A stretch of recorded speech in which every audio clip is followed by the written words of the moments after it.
The Department of Public Health and Human Services is pleased to bring you Aging Horizons. Medicare, Medicaid, Social Security, fraud, legal issues, veterans benefits, and caregiving. Aging Horizons is a program dedicated to inform and prepare Montanans on these timely issues, making a difference to you and your loved ones. Here now is today's program host. Hello and welcome to another edition of Aging Horizons. We have a very important guest with us today, and we're going to be talking about aging in place in Montana. And he has so much information, you don't want to miss it. So get your cup of coffee and stay tuned. We will be right back. Hey caregivers, did you know that respite time is your time? How will you spend it? There's so much I want to do, like researching family history. Sandra Gaskin, Bozeman. And this time of year, there's never enough time to keep up with my gardening. But what I really love to do with my respite time is to work on my latest quilting project. Montana Lifespan Respite. Respite for caregivers. It's okay to need it. It's okay to want it. It's okay to get it. It's so fulfilling when all the pieces come together. 45 years, 2 packs a day. It's like $80,000.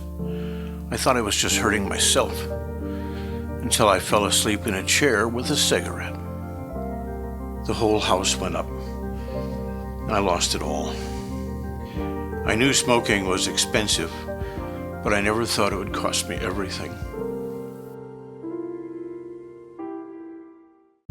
You mean I can get help paying my prescription drug premiums? Let me get this straight. I could be eligible for help with my family's prescription premiums even though I own my own home? And our assets won't be counted. If you're a Montana resident enrolled in the Medicare prescription drug program, you could be eligible for help paying your premiums. Call or visit the Big Sky RX website today to find out, even if you think you're over income. What do you know about that? I'm eligible. We get it. Life happens. We're Energy Share, a nonprofit that helps Montanans overcome energy emergencies. With statewide support from energy companies and individuals, we've helped over 70,000 families across Montana. No matter your situation, we'll help you keep your heat on. Learn more at EnergyShareMT.com. Hello and welcome to Aging Horizons. This is a program brought to you by the Montana Department of Public Health and Human Services. I'm your host, Wilmot Collins. Today we have as our guest Dan Coates. He's the Assistant Professor and Gerontology Specialist at the Montana State University Extension, Aging in Place. Welcome to the show, Dan. Thanks for having me today. Good. So let's get right into it, because I'm sure the audience has been waiting to hear about what you have to say. So let's get into it. The simple definition of aging in place. What is it? Great. Yeah, thanks. Aging in place, the simple definition that I've put on it and many others have is living in your home independently and comfortably. The definition of home is anywhere you call home and could include living in long-term care communities such as assisted living and nursing home care. The important part of this entire definition is creating your own home or a space where you can live comfortably. And that is key. For some of us, we may need to move out of our homes at some point in time into long-term home communities, or maybe even just into a smaller, more accessible space. You might have to, convert part of your lower level, if you live in a 2-story place, into something that you can just be more mobile in just that single level accommodation. Some other people may have to move into maybe a family member's home. Maybe you have to move into an apartment rather than a long-term home. But it varies for everybody. There is not one purpose or one specific home that fits everybody's needs. The whole goal of today's conversation is how can we live in that single first-person home that you call Right, home for yourself. Good. So I know you have what we call the overview of 4 pillars of aging in place. So would you touch on what those 4 pillars are? Yeah, the 4 pillars are number 1, home and safety. The focus we can discuss will be, well, how do I create a space that is safe for myself as I get older and maybe as I become more frail so I can stay in my place. Pillar number 2 is health and wellness. What can I do for my health? And what does it mean to be well enough to stay in my home as I get older? The third pillar is social connection and purpose. Maintaining social connection and ties to our communities. And also, importantly, what is my purpose as I get older, and particularly as it gets more and more difficult to leave my home. And then finally, the fourth pillar is financial and legal viability. What is it going to take for me to stay in my place as I get older? And what are the things that I need to do to prepare for that? So with those pillars, and I'll go back to some of the Montana context in your brief. To talk about, can you just touch on what, because Montana is considered a rural community, can you touch on that rural remote living? How does it equate to what we're talking about right now, Dan? Absolutely.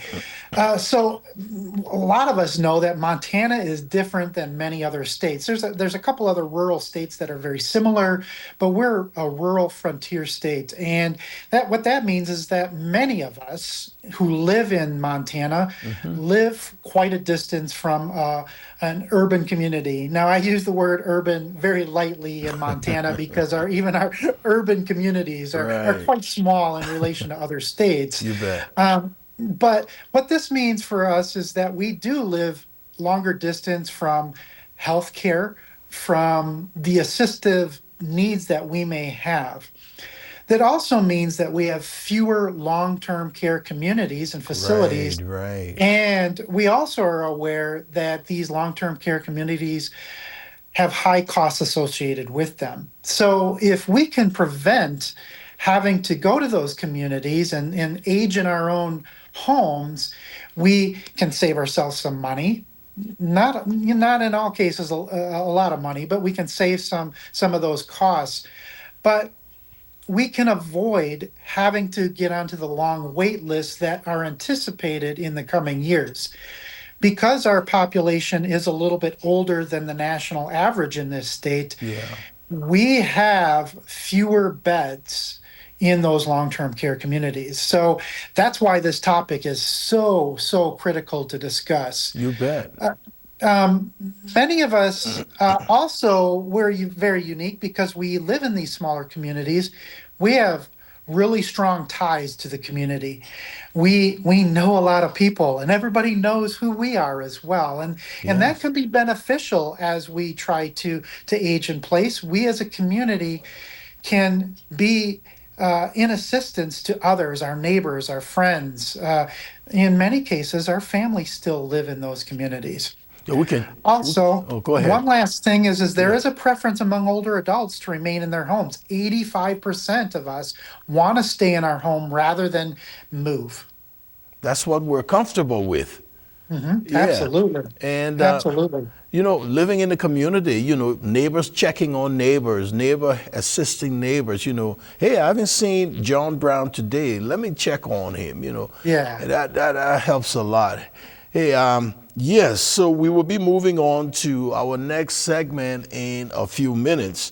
So let's look at, I know you talked about, the community ties, it has to be strong because you depend on each other to make things happen. So thank you, Dan. We'll be moving to our next segment, but please stay tuned. We will be right back with more information from Dan Coates, Assistant Professor at MSU Extension.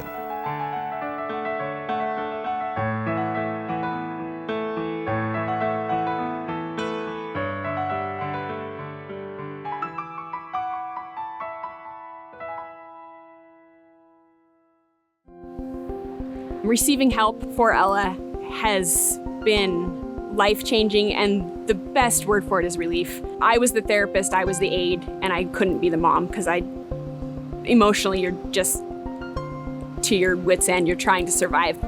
I provide care for the Harrises, specifically their daughter Ella.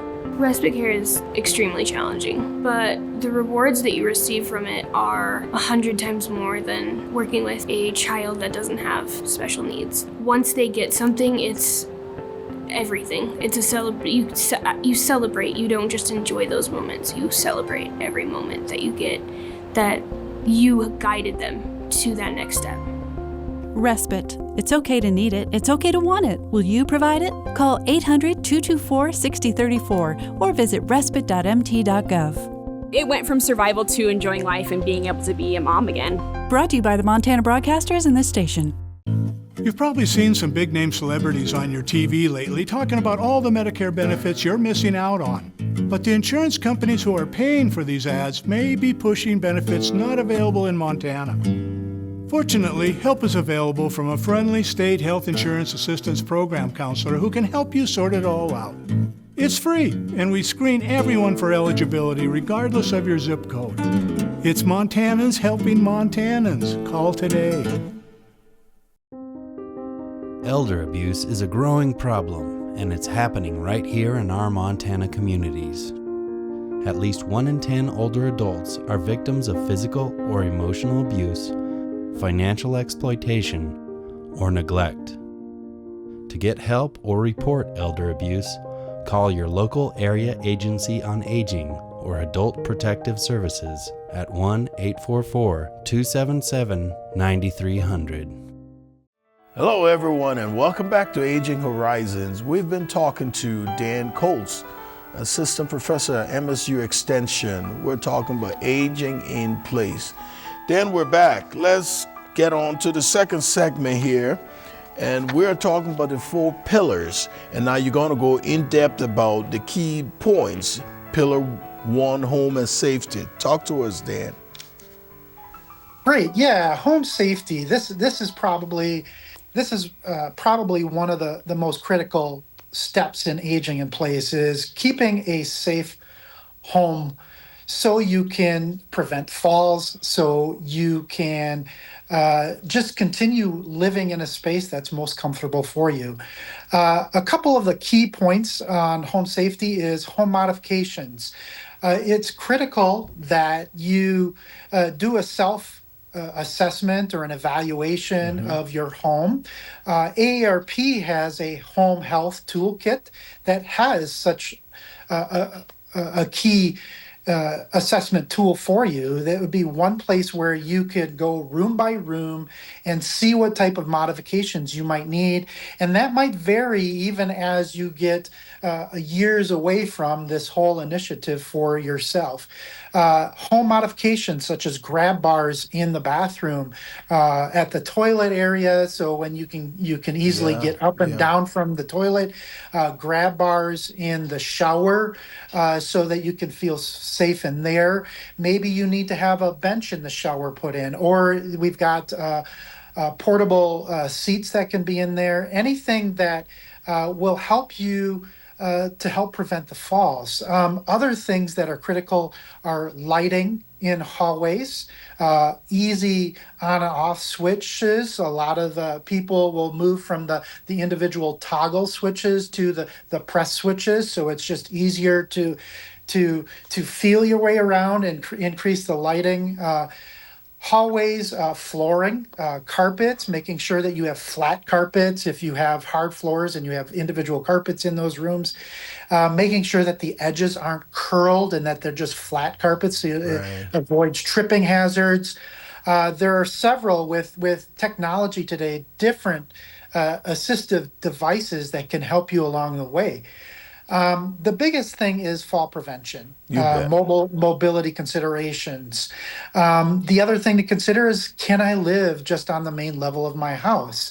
I know I'm a young person yet. I'm in my 50s, and I made sure that when I purchased my most recent home, which is a townhouse versus my home, that there is a main bedroom on the main floor, even though our master is on the second floor. So if something does happen, I can relocate temporarily to that main level, and that a bathroom that's associated with it, rather than a tub in that, a bathtub, it's got a walk-in shower. Just simple things like that. Also, the other thing is do I have the level of care that I need? Can I afford home health and staff that can help me with the different needs that I have? Is it accessible for them to visit me? Just simple things like that. Another thing is home health. What can I afford as far as home health, and how does that fit within the needs that I have? Okay. So I see your second pillar here is health and welfare. I know you've touched on it. You want? Yeah, a little bit. Yeah. Health and wellness, pillar number 2. How do I manage chronic conditions? Maybe you're in great health, and that's great, and that's how we should go through life. Is expectation that I'm going to have good health the rest of my life. But for many of us, conditions do pop up. Yes. Managing your health is extremely important. Health prevention, the preventing health conditions, number 1 is the first step. How can I engage in community events, activities, exercise programs, such as MSU Extension has in many rural communities? Strong people, and that is for people of all ages, but specifically older adults. And how do I manage doing simple exercises even at home? Going to the doctor regularly for your preventative checkups, that is critical, scheduling that. But most importantly, what if I'm not feeling well and I'm noticing some changes?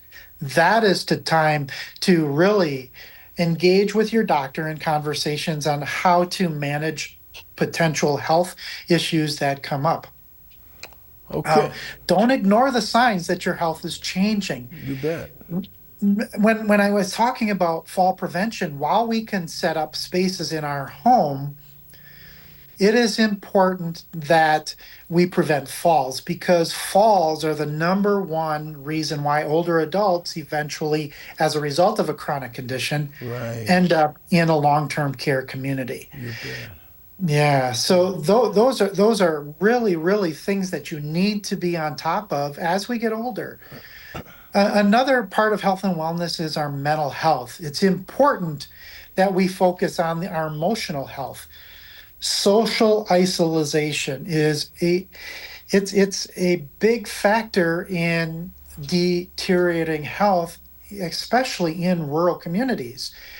When we start to slow down, we tend to want to stay at home. We don't want to engage. Remember, the strength of our communities, our rural communities, is that social connection, that social bond that we have. But when we disengage from that, it becomes problematic, not only for our physical health, but our emotional health. We end up with more anxiety, more depression. You bet, Dan. Thanks a lot. And don't go anywhere. We'll be right back with more information with Dan Coates. So stay tuned.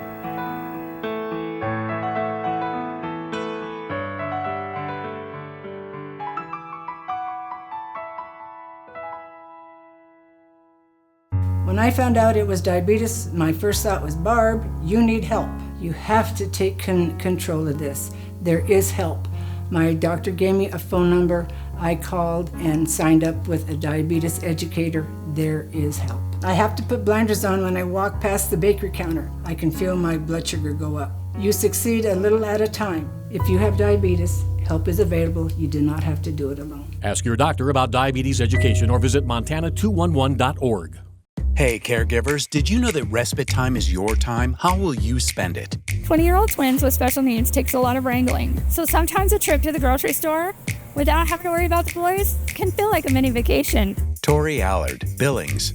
We also own a DJ company, and there's always something going on there that needs attention. Montana Lifespan Respite. Respite for caregivers. It's okay to need it. It's okay to want it. It's okay to get it. The small things in life can make a huge difference. Thank you, Respite Care. Every 65 seconds, someone is affected with Alzheimer's or other dementias. Many become isolated at a time when help is most needed. If you or someone you love is affected, help is available, both for people with memory loss and their caregivers. Memory loss can feel frightening, but you are not alone. Call the free 24/7 Alzheimer's Association helpline, 800-272-3900, for guidance and support.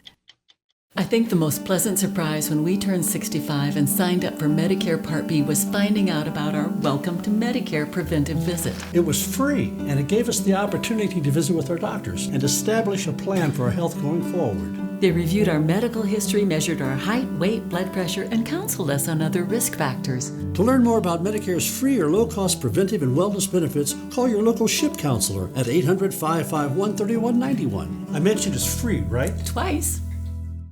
Welcome back to Aging Horizons. We will continue our discussion with Dr. Dan Coates, Assistant Professor at MSU Extension.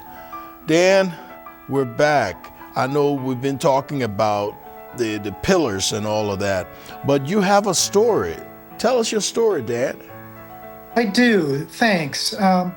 My dad, I was fortunate to move him out of a nursing home. That's why this topic is so important to me, and into an independent apartment. And how I was able to do that is I helped him prevent falls using a lot of these pillars. I was able to create a space in his living room that if he would happen to fall, it was safe. I had nothing in the center of the room. I had basically a lounge chair, an end table, and then his TV on a TV stand. But we removed and eliminated a lot of the barriers that would impede him from being safe. So if he would get up, unexpectedly get dizzy and fall, he would fall into an open space rather than hit his head, rather than cause potentially a broken bone. And it was a carpeted area that was good enough for him. We also were able to put an open enough space where he could use his walker in his space.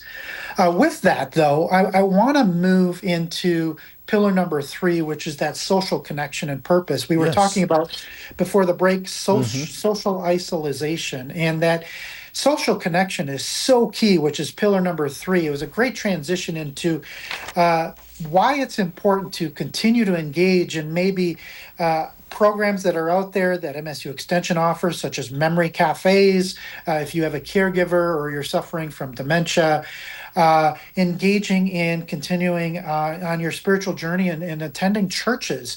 I know in our rural communities, many of those folks maybe don't feel comfortable driving anymore, but engaging with people in your church to find that ride. With my dad, I was able to do just that. I was able to find people who would come and pick him up on Sunday morning and take him to his church.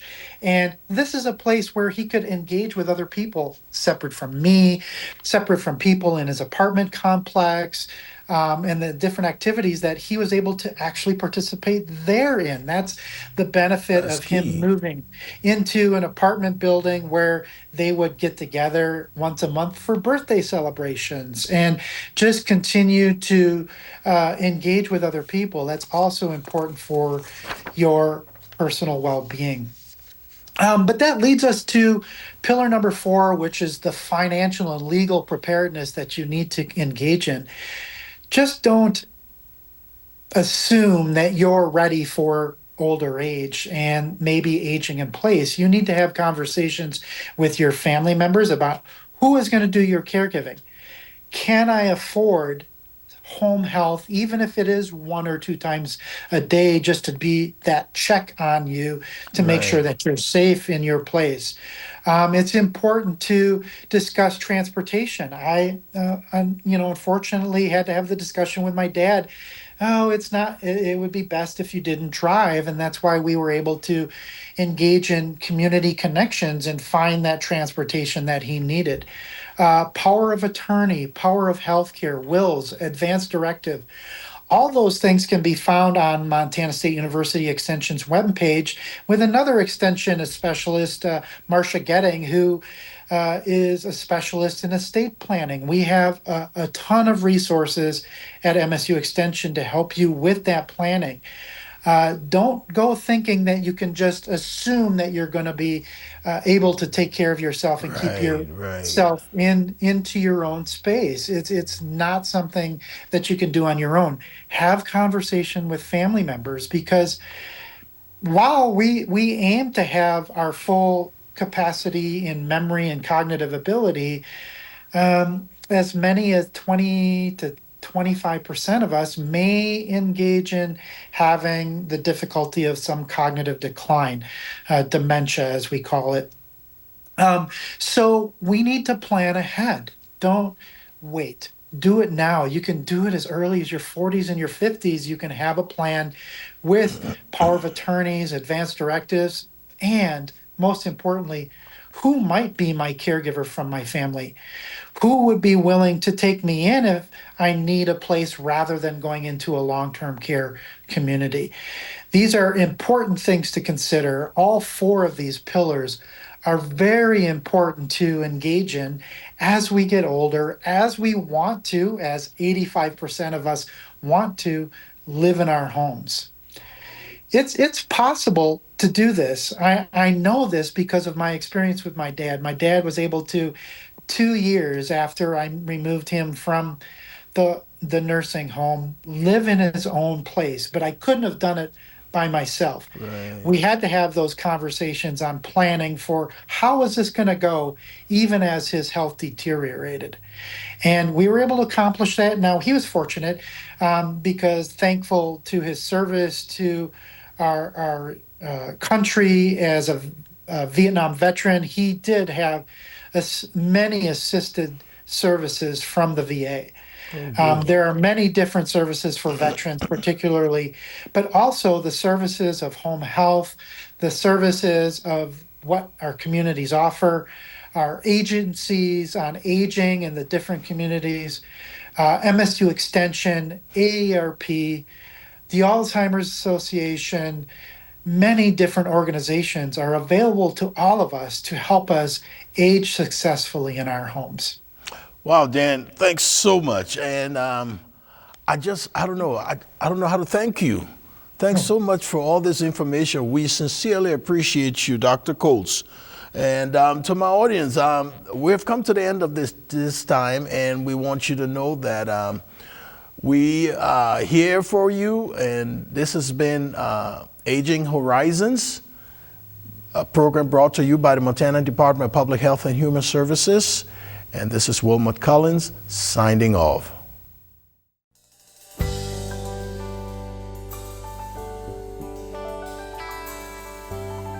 Special thanks to the Department of Public Health and Human Services for their continued support.